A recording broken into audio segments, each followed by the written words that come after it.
pretty man.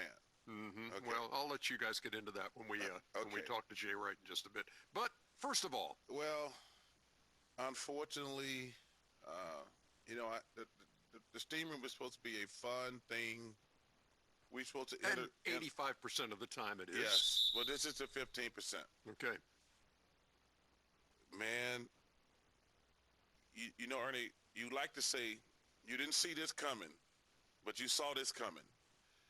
We have talked about Ja Morant for the last 3 or 4 podcasts, and it had to come. It had to come to this stupidity and ridiculousness, whatever word you want to use. I mean, man, this kid is so talented, a great player.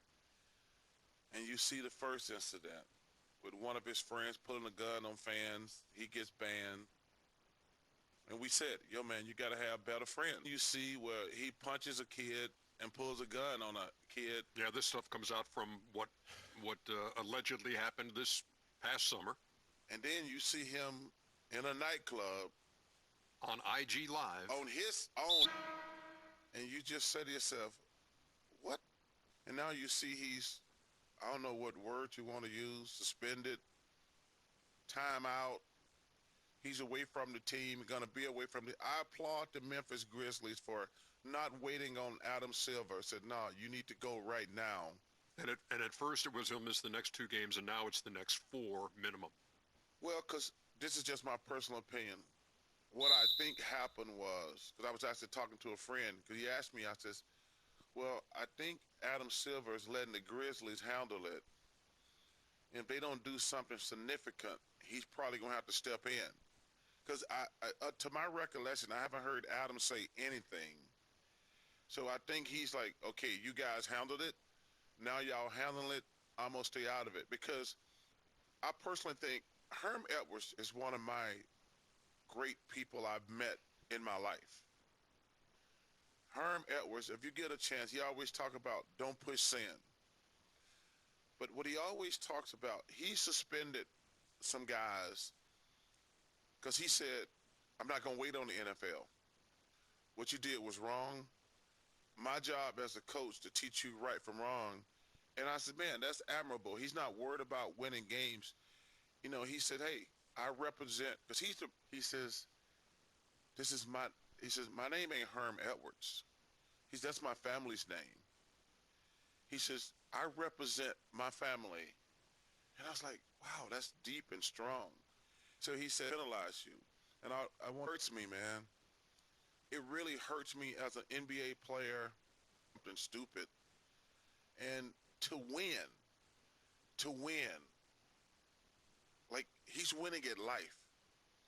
He just signed a 5-year, $231 million deal that kicks in next year. He's winning. He's going to make $231 million. Bless basketball. All he got to do is don't be a damn fool and idiot. And he can't do that. Say this. I wish you nothing but the best. I hope you get your crap together. I just don't. You got to make your mind up. If you want to be a gangster, be a gangster. But we prefer if you be just a great basketball player. It just hurts me, Ernie, to see one of my kids throw this on the verge of throwing this away. Because I was doing an interview with Roy Johnson, who's a friend of mine who works in Alabama, and he wrote a big article. Roy Johnson? Roy Great Johnson. writer forever Yes, and ever, yeah. Yes, so he works, Great dude. He's in Alabama now, works for Alabama.com, and he called me to do a column on the Ja Morant thing. And I said, Roy, interesting, because you see what just happened in Alabama. I says, that's how quickly your life can change. One day this dude is playing basketball. He killed this girl. He's going to jail for the rest of his life. The rest of his life. That's how serious this thing is. Like, Ja Morant has had 3 gun incidents. 1 gun incident is too many. 3 is way too many. But I was using that analogy about the young kid at Alabama. 1 minute, you're 18, 19 years old. You do something really stupid and kill a young lady, your life is over. And that's the thing that Ja has to do. Like, yo, man, I can make 5 years, $231 million. Not the money's the most important thing.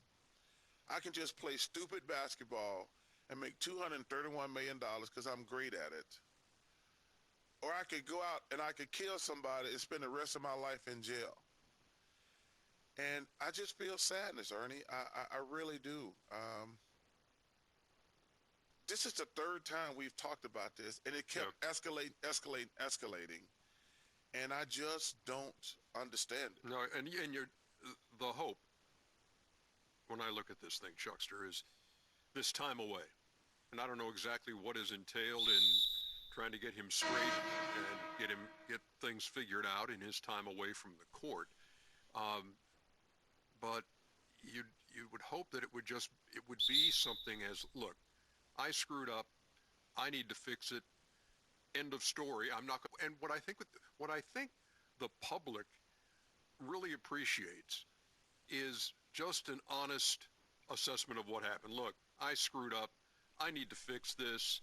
And I let my family, my friends, my teammates, my city, hopefully he sees that there is that trickle down effect. And you know what? I can't do this. And so, and I think what folks underestimate is the willingness of the fans and of the viewing public to pull for somebody who just comes out honestly and says, you know, I can be better than man. We're with you. Yes. You know, and so let's hope that's the course that it takes, and that Ja can look back at this and say, you know what?